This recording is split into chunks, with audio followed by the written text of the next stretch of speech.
Posso falar agora? Tá.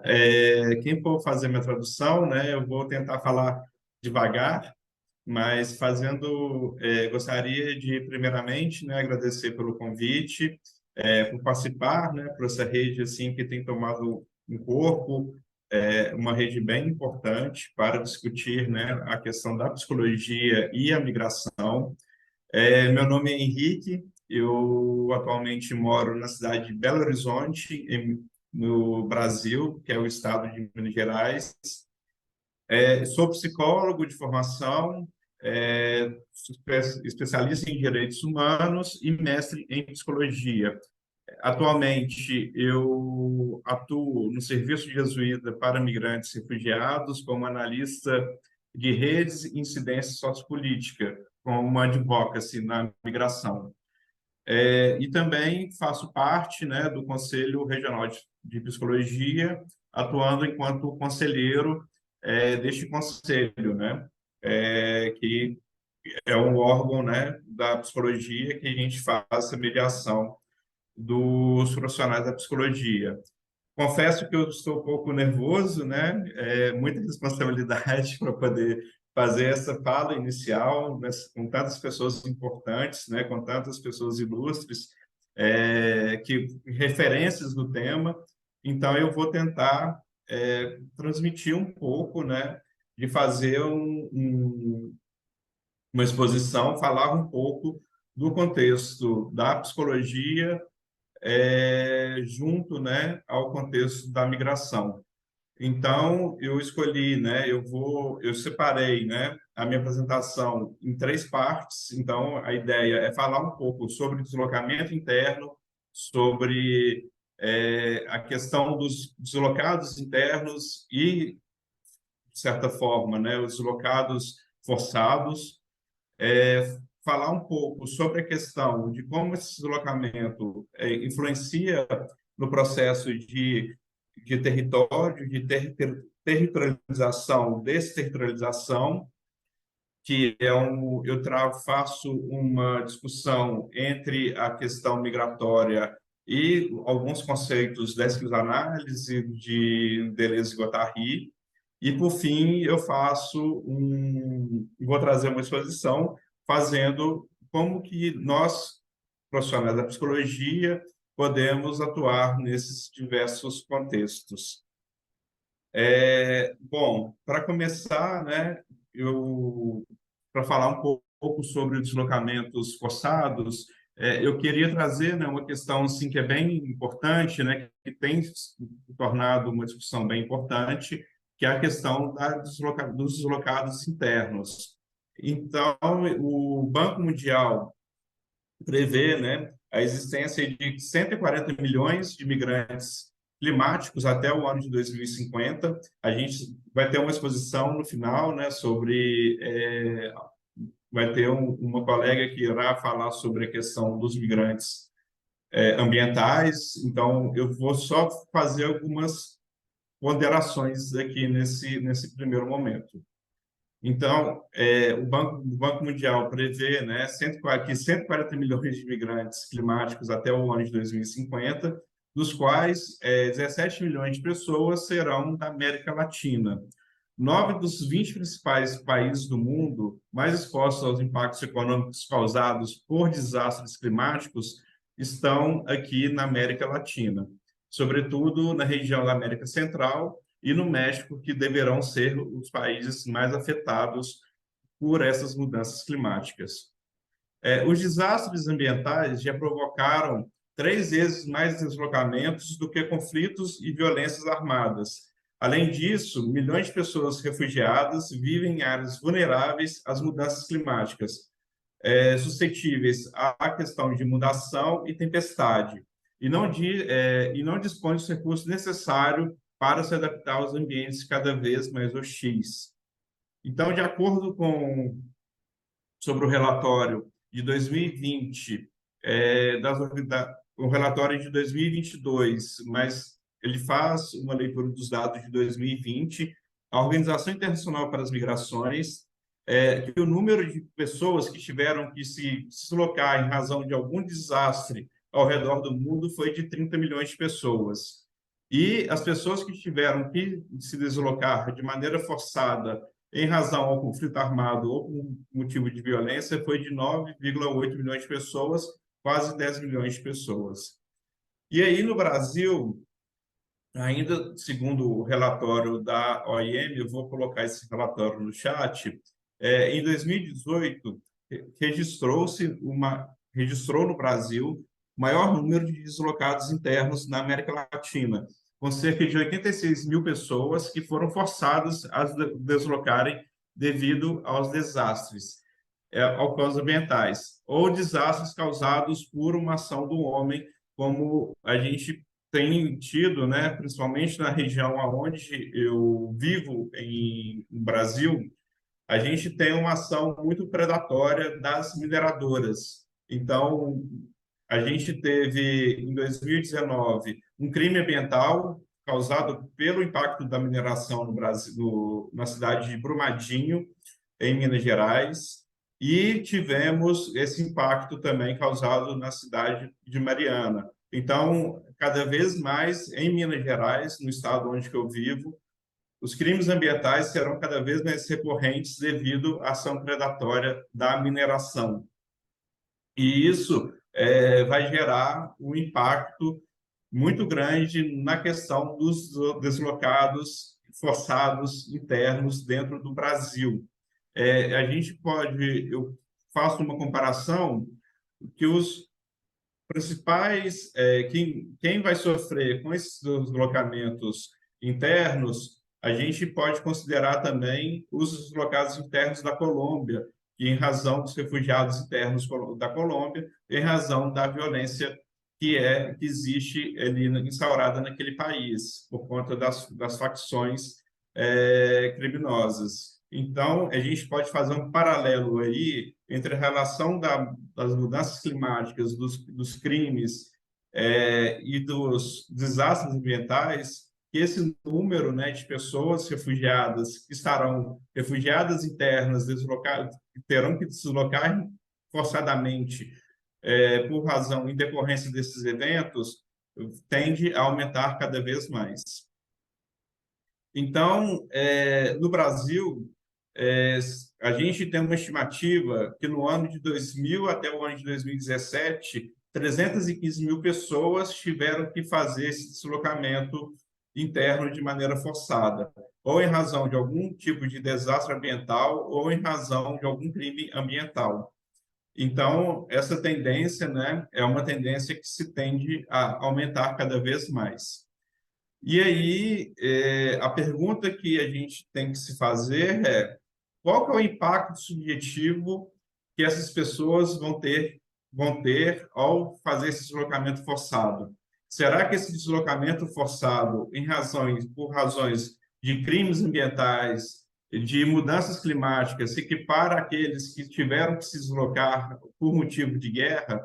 Então, é de pensar assim, qual que é a proporção, né, desse impacto subjetivo? Porque eu vou ter que fazer um deslocamento forçado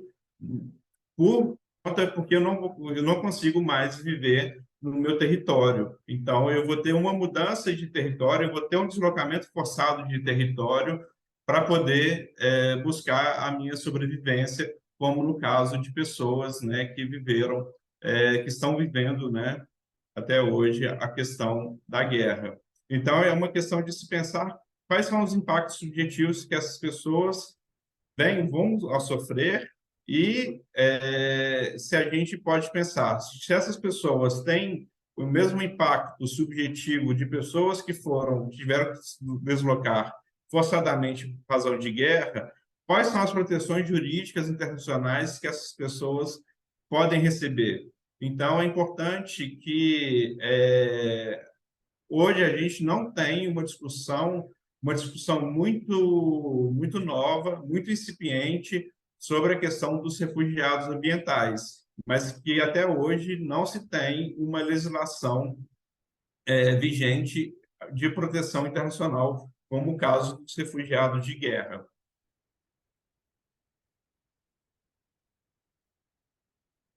Então, trazendo, né, um pouco desse impacto que é causado por um deslocamento de território, seja ele de forma forçada. Então, eu trago aqui uma ideia, né, que o território ele se associa muito a uma ideia de movimento, de ações de entrada e saída, que é o movimento, né, que a migração proporciona. E aí, esse território é uma rede de relações que se faz por conexões e agenciamentos, uma vez que estes se fazem pelo processo de territorialização. Então, eu trazendo aqui um pouco da discussão que eu vou trazer sobre territorialização, desterritorialização e reterritorialização, que são conceitos para poder pensar a questão da subjetividade. Então, nessa perspectiva de agenciamento, a gente pode pensar no que circula nas experiências atuais do sujeito, que são afetadas e causam afetações a partir das suas percepções e relações neste território. Seja no território em que ele foi forçado a se deslocar, ou neste novo território que ele vai se estabelecer. O migrante, no seu processo de deslocamento, ele está em novas formas, né, em busca, né, de novas formas de resistência, reinvenção e construção cotidiana de novos territórios físicos, existenciais e subjetivos. Então, a partir desta composição, né, a partir dessas conexões estabelecidas se cria, né, uma conexão estabelecida entre a subjetividade, os espaços relacionais de vida, de permutas, de sustentação e ruptura de vínculos cotidianos, construindo sentidos e novos significados. Então, o que eu quero dizer é que a pessoa migrante ela está em constante processo de desterritorialização, com a multiplicidade de territórios nos quais ele deve fazer essa travessia, essa passagem de um lugar para o outro de forma forçada, seja por meio de territórios físicos, ao deslocar de um lugar para o outro, transpassar uma fronteira geográfica do seu país de origem, caminhando por meio de trajetos tortuosos, e, com isso, ele vai vivenciando interferências constantes das mais variadas atmosferas e relações. Há também essa passagem, esse deslocamento subjetivo, por meio de um processo de desenraizamento, que é transitar de uma cultura a outra. E, por fim, o deslocamento existencial, que se cria para se criar novas formas e de formas diversas para poder se sobreviver. Existir e resistir ao desconhecido, onde deverá se adaptar e transplantar suas raízes, não sabendo qual é o solo que este irá prosperar. A criação deste novo território para a população migrante é desenvolvida a partir da desterritorialização. Então, a partir desse processo de deslocamento, dessa desterritorialização, vão se criando, né, os processos subjetivos, né, onde há os dissabores, o aprendizado de novos sabores, de novas cores, novos sons, novas crenças, novos afetos, que vão perpassando pela composição e decomposição que fazem parte do processo subjetivo de reterritorialização desses sujeitos. Então, é de pensar o que não é o ser que produz o território, mas é o contrário. É o ser, é o sujeito que produz o território a partir dos seus movimentos de desterritorialização que se compõem esses novos territórios subjetivos, que são movimentos que fazem parte da vida. Então, pensar a reterritorialização deste sujeito, a gente pensa, né, a gente reflete que este processo de readaptação e novas ressignificações redimensiona os objetos e comportamentos, já que eles trazem consigo novas formas, novas identidades, ou seja, trazem novas configurações de se pensar a sua relação com o ambiente. Entendemos que a reterritorialização dos sujeitos migrantes se constitui a partir de dois tipos de agenciamentos. Que o primeiro deles se refere-se às experiências pregressas, que inclui desde a razão fundamental dos deslocamentos até as percepções sobre o antigo e o novo território, de pensar de como que esse deslocamento que foi feito forçado ou de forma voluntária, aí nesse sentido, de pensar de como que, quais são as intersecções, né, que se tem, né, do meu antigo território, da onde que eu vivia, o que que era possível fazer nesse antigo território e o que que eu vou criar a partir desse novo território no qual eu estou vivendo. Então, eu trago que o conceito de território, ele nos ajuda na descrição e interpretação pelas ações dos sujeitos sobre elas, não só pela multiplicidade de acontecimentos que a migração provoca, mas também por elas serem aplicadas em diferentes políticas, serem atravessadas pelas diferentes políticas voltadas ao controle da gestão migratória, que acabam por influenciar criticamente as possibilidades de deslocamento. Então, de pensar, né, que além de se deslocar forçadamente de um lugar, de um território para o outro, fazer esse processo de desterritorialização, a gente tem que passar também, né, muitas pessoas, né, para poder fazer essa transição de um território para o outro, aí tem que passar por uma gestão de fronteiras. E geralmente muitas dessas gestões de fronteiras, né, são militarizadas, securitizadas. Ou seja, você tem uma gestão do controle migratório voltado muito mais para uma questão de segurança e de defesa nacional do que de você pensar a migração enquanto a sua potencialidade de trazer novos aportes culturais, novos aportes, inclusive financeiro, para esse novo lugar.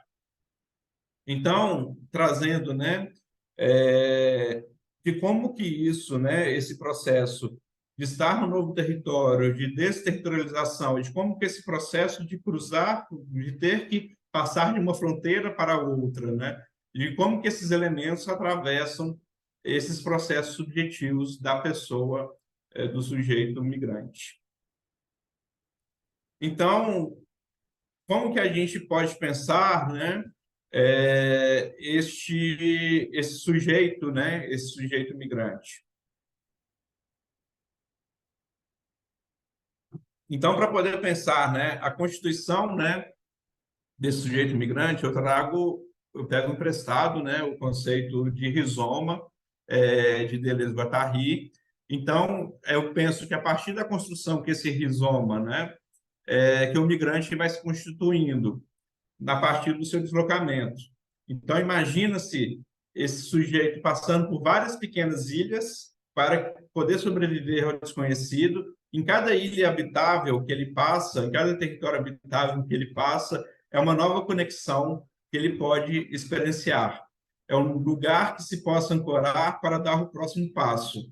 Então, a gente tem ali um processo de deslocamento, a gente até ter, né, um estabelecimento, né, de um novo território, a gente percebe que das pessoas atendidas, que várias pessoas migrantes refugiadas, para poder chegar até onde que fixa no território, ela passou por vários outros territórios para poder constituir esse novo território que ela se cria. E aí as redes, né, migrantes, elas se formam a partir, né, como arquipélago, que sabe que cada pedaço de ser habitável é uma possibilidade de ganhar forças para poder continuar e constituir este novo território. Então, a partir, né, essas pequenas ilhas, né, que vão passando, né, essa reflexão, né, como pequenas ilhas que o sujeito migrante ele vai criando, né, conexões, né, seja com outros migrantes, seja a partir das políticas sociais, a partir do encontro com outros sujeitos, encontro com os profissionais da psicologia, que vai se criando, né, essa rede que vai fortalecendo a população, a pessoa migrante, a poder, né, constituir o seu novo território. Então, esse percurso, né, de constituição de território, ele se faz de modo instituído e de forças instituintes. Em geral, esse fôlego, né, que o migrante ele consegue, né, sobreviver, né, e aí a partir desses pequenos territórios que ele vai se formando, essas forças, né, elas são impulsionadas, sobretudo por instituições, né, do terceiro setor, que fazem o acolhimento às pessoas migrantes refugiadas, aos profissionais de saúde mental, que fazem esse atendimento a essas pessoas e, sobretudo, a promoção, né, enquanto profissionais da saúde, enquanto psicólogos, né, a gente acaba sendo um mediador na promoção de acesso às políticas sociais e na promoção de novos encontros sociopolíticos. Um pouco indo para finalizar aqui um pouco minha fala, né? Então, falando um pouco da atuação do psicólogo.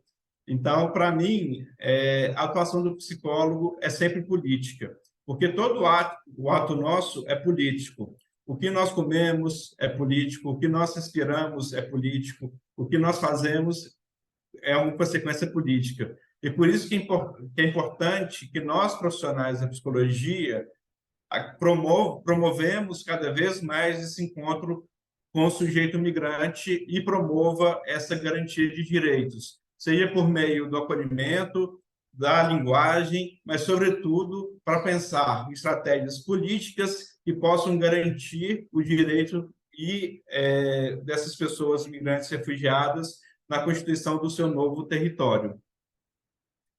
E, enquanto psicólogo, e tendo a psicologia como uma ciência, uma profissão, nós temos um compromisso ético, político e implicado de procurar caminhos que valorizem o ser humano em toda a sua diversidade étnica, cultural, de gênero, religiosa e política.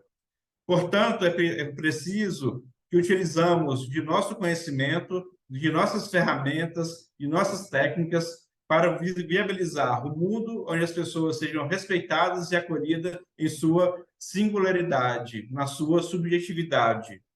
Devemos ressaltar, enquanto profissionais da psicologia, o nosso compromisso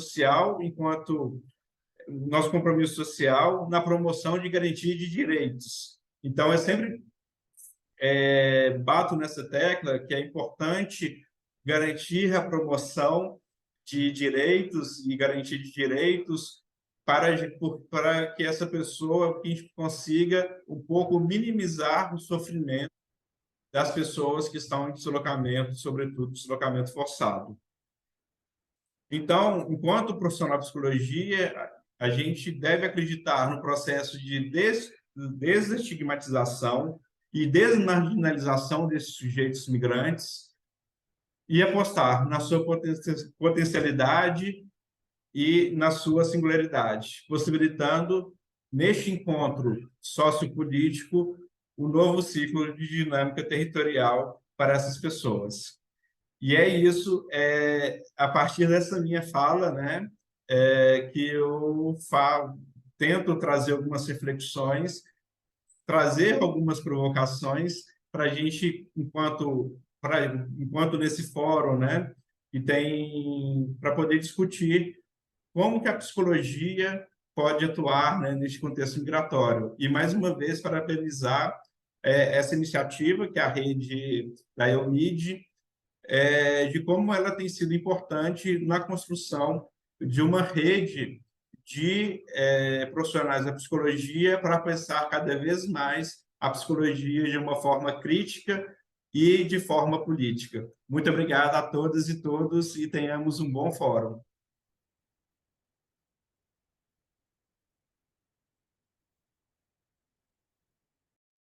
Thank you.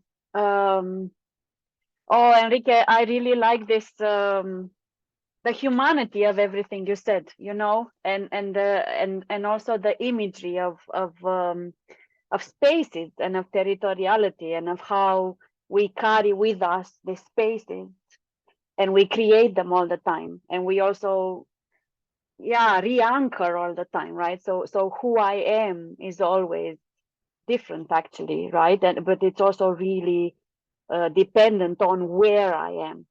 So I really, I appreciate that. I take that away with me, that maybe sometimes we have a very fixed idea that people are one thing. This is your identity. This is what you are. But when we work with migrants, we realize that no, that all human identities are in constant flux and in constant creation and recreation, and that this is maybe also that beautiful, you know, growth, the growth of who you could be. So that's my comment. Thank you so much about that, for that. Anybody else wants to comment? We should open. Well, I think we have some time for discussion, so it would be really nice. So look, Simone has written in the chat there, Enrique, for you in Portuguese. Okay, so I won't try to read, but yeah, maybe that is something to comment. You know, whether Enrique, do you think that when people are in these transitions, they realize the beauty and the possibility of growth, or is it more so that they are still stuck into the loss and into the grief of transformation, if you know what I mean? And maybe where is the psychologist's role in this, in showing that you now are in the moment of transition where you can do a little bit of both, but you will always have both somehow.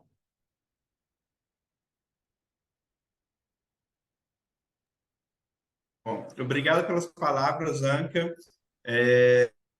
Muito obrigado pelas palavras da Simone, muito generosa. Vocês são bem generosas, né, nessa palavra. É uma trajetória que eu estou só começando, né? Eu tenho, então, é o que a gente está construindo, que a gente busca construir.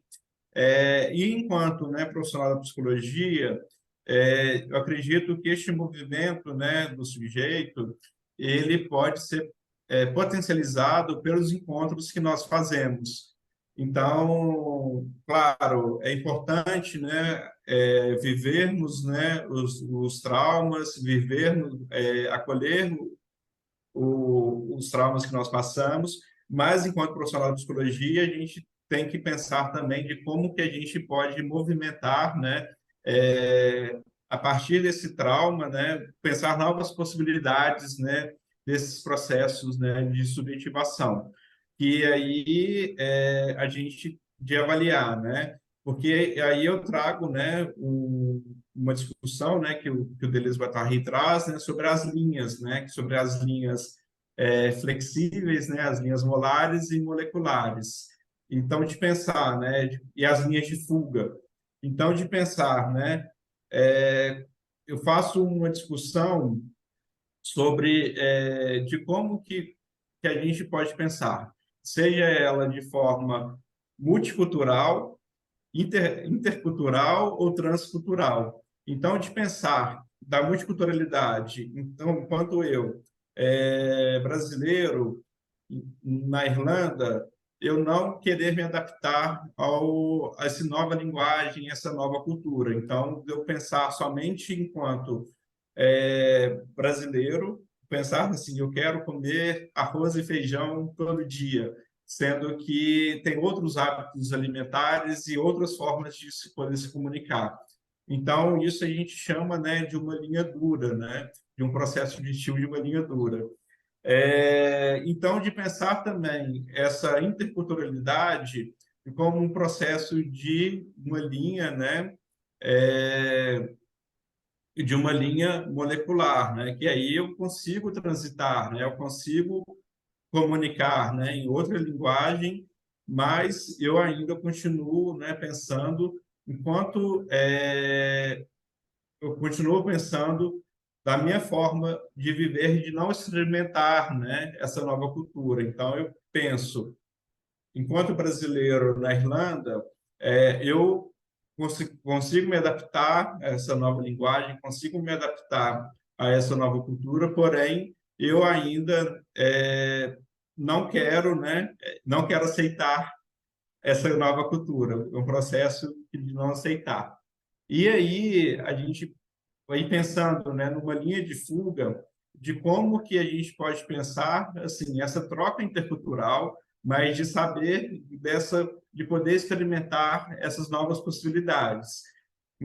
E aí de pensar, né, enquanto sujeito, quais são, né, essas possibilidades que eu quero experimentar? Por que não fazer, né, uma composição do que é de às vezes falar inglês e falar português. Então, por que não inventar uma nova língua, né? Nós brincamos, né, que a gente fala muito portunhol, que a gente mescla o português com o espanhol. Então, a gente cria, né, novas linguagens, né, a partir desse processo intercultural. E também de novos sabores, né? Por exemplo, quando eu morei na Itália, eu aprendi a comer pasta, muito macarrão. E no Brasil, a gente come muito arroz e feijão. E aí eu penso, por que não misturar feijão com macarrão? E o tanto que essa mistura, né, essa composição pode ser boa, assim, experimentar esse novo sabor, né, essa nova cultura. E é isso, trabalhar, pensar essa composição de como se reinventar, né, nesse mundo. E aí um pouco respondendo, agora respondendo essa pergunta, enquanto profissional de psicologia, a gente tem que trabalhar nesse processo com as pessoas, né, para a gente poder pensar nesse processo de linha de fuga, para a gente poder se reinventar nesse cotidiano. Acho que é isso.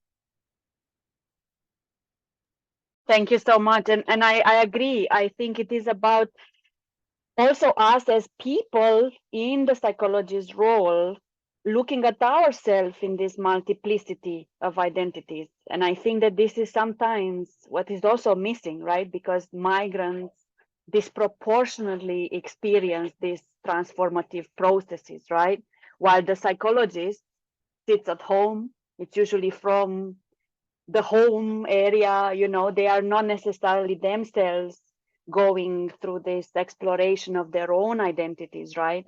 And I think that sometimes that can, in a therapist without cultural sensitivity or without the full understanding of the migrant journey and identity transformation, that can come to clash in a counseling session, right?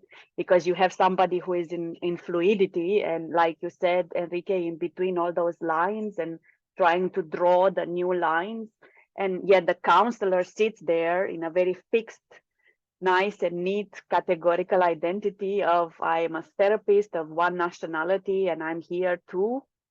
Yeah, so I'm fascinated by this, imagining that interaction, and how we can maybe become like you, right? That you as a psychologist have yourself also felt that migratory process, right? And now you're much more able to understand these transformative processes, right? And to relate to them in your clients. So yeah, oh my God, so much to talk about. There is also another question in the chat. So I don't know, Katarina, if you want to translate that. It's from Lisa. It's about indigenous scholars.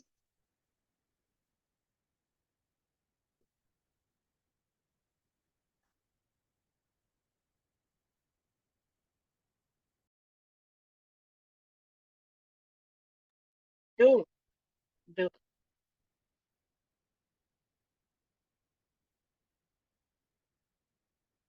Yes, for Enrique.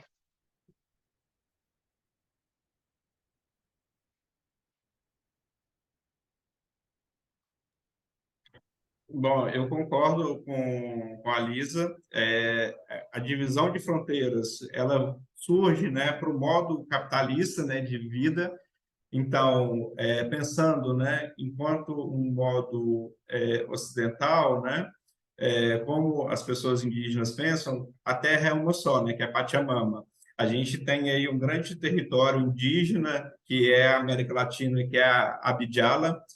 Então, de pensar de como que essas fronteiras também criadas, né, essas fronteiras subjetivas, né, fronteiras físicas, elas nos atravessam subjetivamente. Então, de pensar que igual a rede, né, Laomide, que é o de pensar o mundo sem fronteiras, e de pensar de como que essa ruptura, né, que é criada para o nosso, que foi criada, né, de uma forma, né, pelo capital, né, pelo modo capitalista de separação, então a gente vai separando também as nossas identidades e separando também a forma que nós temos também de coexistir também neste mundo. Tem um conceito que é muito interessante, inclusive utilizado muito pela professora Simone Paulon, que é o conceito de bem viver, que é um conceito de filósofos indígenas brasileiros que trazem para poder pensar, né, essa coexistência neste mundo. Pode ser um bom caminho, pode ser um norte, né, para poder se pensar, né, o bem viver e o campo da migração.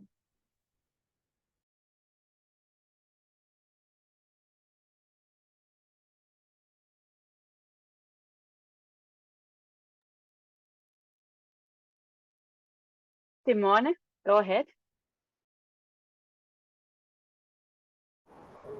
Do we still have time to some questions? Yes, we have 10. Yes. We have time, right? We have. Let's see. Yes, we have time until 3 o'clock. We have 10 more minutes. Okay. Because I would like to change some idea by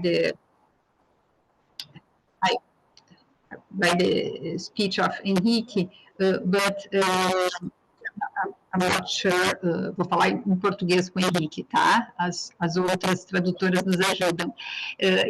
Pergunto porque a gente pode ter oportunidade, nós estamos trabalhando junto, a alegria de estar podendo contar com o Henrique na pesquisa que estamos trabalhando e que nós vamos estar discutindo aí nos próximos dias, mas eu fiquei curiosa e acho que ele poderia também falar um pouco que ele, além da experiência de pesquisador e psicólogo, ele foi modesto a dizer que faz pouco tempo, porque como imigrante. Vocês estão ouvindo? Esse microfone tranca às vezes, né? Tá bem? Para me ouvir? Tá. Eu disse que ele foi modesto porque ele trabalha como psicólogo e pesquisador e na sua própria experiência de imigrante há muito tempo. E, recentemente, o Henrique tem trabalhado também muito na interferência na gestão das políticas públicas de imigrante, que são muito recentes, são muito incipientes no Brasil. E aí, eu queria que ele pudesse nos contar um pouco se nessa incursão, inclusive o Henrique ajudou a montar um grupo de trabalho junto ao governo federal que está começando a discutir e revisar as políticas de imigração. E se essa experiência de gestão, ele tem percebido essa noção de trauma como muito importante e de que maneira ela tem comparecido nas políticas públicas, pelo menos do nosso país. E pergunto isso, Henrique, a partir da discussão que nós já temos feito, inclusive a partir do trabalho da italiana, que mora aqui em Portugal, eu estou em Portugal nesse momento, que é a Chiara Pussetti, e que tem um trabalho longo assim, com imigrantes, onde ela faz uma discussão da vitimização dos imigrantes como uma condição de acesso a direitos. E eu acho esse ponto muito delicado quando a gente vai pensar justamente na singularidade dos atendimentos que tu trazes na tua fala. Então, eu queria entender, queria saber um pouco se tu tem percebido na discussão junto à gestão que a condição de sofrimento, trauma, patologização, como quase que um sofrimento padrão que o imigrante tenha que levar para os serviços, continua sendo muito importante para que ele tenha esse acesso, porque aí a gente tem um contraponto com essa perspectiva ético-política que tu estás trazendo na tua fala. Deu para perceber?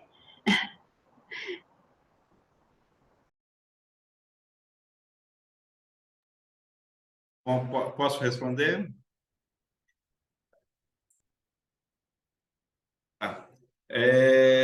Então, primeiro, abraçar, né? Mandar um abraço para a Simone, que agora se encontra com uma pessoa migrada, migrante, né? Em Portugal. E abraçar também o meu amigo Alfredo, né? E tantos outros colegas, né? Que estão aqui, né? Só para poder falar, né? Que muita da minha inspiração, né? Ético-política vem do Alfredo Martim. Então, muito dessa experiência, né? Desse processo de pensar em uma implicação ético-política, vem aí, né, do professor Alfredo, do colega Gregório Bremlit, então é importante, acho que, trazer isso.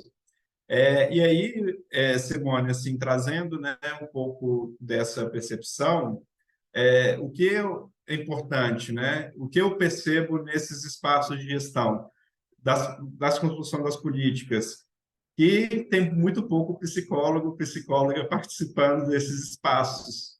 Então, é importante, por exemplo, a gente participou, né, no começo do ano, de um grupo de trabalho para poder pensar a nova política, né, a nova lei de migração do governo federal, a nova lei de migração do Brasil, e de 500 pessoas que estavam participando, 5 pessoas eram psicólogas.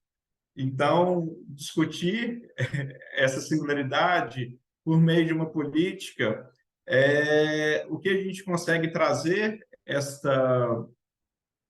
como interferência na política é de formar os profissionais que vão atender esses migrantes que chegam nos equipamentos.